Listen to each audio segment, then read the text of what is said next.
Okay, सो आप सब लोगों के कॉलेज खुलने वाले हैं, तो आप सब लोग कॉलेज में आने वाले हैं। तो 5 things to know about the college.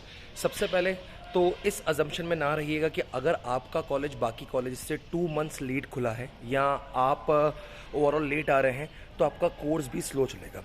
अगर आपका कॉलेज भले भले you have got a late opening of the college but course अपनी स्पीड पे चलेगा। Exams within 2 to 3 months होंगी। तो आप अगर कॉलेज में आ रहे हैं तो ये बात भी ध्यान रखिए कि आपको उसके साथ पैरेलल अपने कोर्स, जो अभी तक आप फ्री बैठे थे, शायद आप लेजर एंजॉय कर रहे थे, तो आपको उस कोर्स को कवर अप करना पड़ेगा। This is the first thing. Second thing, मैं उन सारे यूथ से बोलना चाहता हूँ कि आप कॉलेज आते हैं बहुत सारी अलग अलग प्रिटेंडनेस लेके। तो टू बी वेरी फ्रैंक, अगर मैं कॉलेज लाइफ के बारे में बताऊं तो आप अपनी ओरिजिनलिटी जितनी रखते हैं, अपनी डिसेंसी जितनी रखते हैं, अपनी एलिगेंसी जितनी रखते हैं, उतनी आपको कॉलेज में एक्सेप्टेंस मिलती है। Because there are some people out there और some girls out there, some boys out there, जो बहुत बार कूल प्रिटेंड करने की कोशिश करते हैं। वो आते से ही खुद को स्मार्ट प्रूफ करने की कोशिश करते हैं। बट एक्चुअली अगर मैं आपको छोटी सी बात बताऊं, अगर आपका छोटा भाई जो कि शायद 7th 8th क्लास में कभी आपके सामने स्मार्ट प्रिटेंड करता है, तो बहुत बार उसको देख के आपको थोड़ी सी हंसी आती है। Reason Bing you know what is the real thing. तो सबसे इंपॉर्टेंट बात है उस सारे यूथ के लिए जो कॉलेज में एंटर कर रहा है, be original, be the way you are. Third thing, बहुत इंपॉर्टेंट बात है, कॉलेज स्कूल के समान नहीं होता है कि आपको हर चीज़ की इन्फॉर्मेशन दी जाएगी, हर चीज़ के लिए आपको मैसेज किया जाएगा।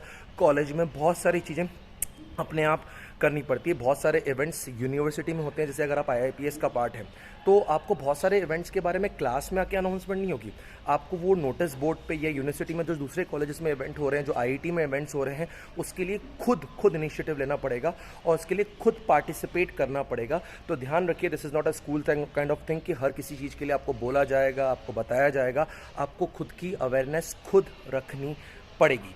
तो मैं चाहता हूँ वो सारे बच्चे जो आ रहे हैं वो इस बात का ध्यान रखें कि वो थोड़े से इंटेलेक्चुअल, अपनी ग्रूम्ड पर्सनालिटी और टेक्नो से भी बन के आए।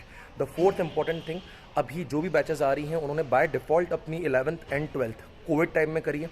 आपको बहुत सारा कोर्स ओमिट हो चुका था, आपने बहुत सारा कोर्स नहीं किया। सर क्या इससे आपकी कॉलेज में ग्रोथ हैम्पर होगी? द आंसर इज़ यस, आपकी कॉलेज में ग्रोथ हैम्पर होगी दोस्तों। क्योंकि अगर आपके कुछ बेसिक कंसेप्ट, बेसिक फंडेज क्लियर नहीं है तो कहीं ना कहीं कॉलेज में जो लेवल की स्टडीज़ होगी, जो आपसे एक्सपेक्टेशन होगी, कहीं ना कहीं वो थोड़ी सी कॉम्प्रोमाइज़ होगी।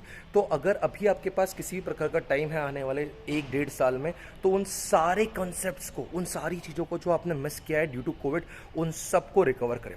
The fifth important thing is, हम कॉलेज में आते से ही बहुत बार नेटवर्किंग, फ्रेंड्स, स्कूल जोन, कहते हैं रिलेशनशिप, इन सब की बातें करते हैं। नो डाउट ये आपका टाइम है।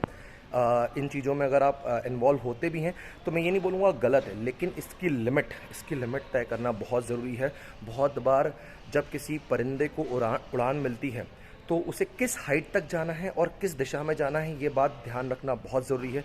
कभी कभी हम लोग इस लाइफ के साथ, कॉलेज लाइफ के साथ बहुत सारी बैड हैबिट्स को अडॉप्ट कर लेते हैं, शायद कुछ बैड कंपनीज अडॉप्ट कर लेते हैं, just for sake of being senior और सेक ऑफ बीइंग मैच्योर। हम उन बहुत सारी एक्टिविटीज़ करते हैं जो शायद हमारे लिए अच्छी नहीं है।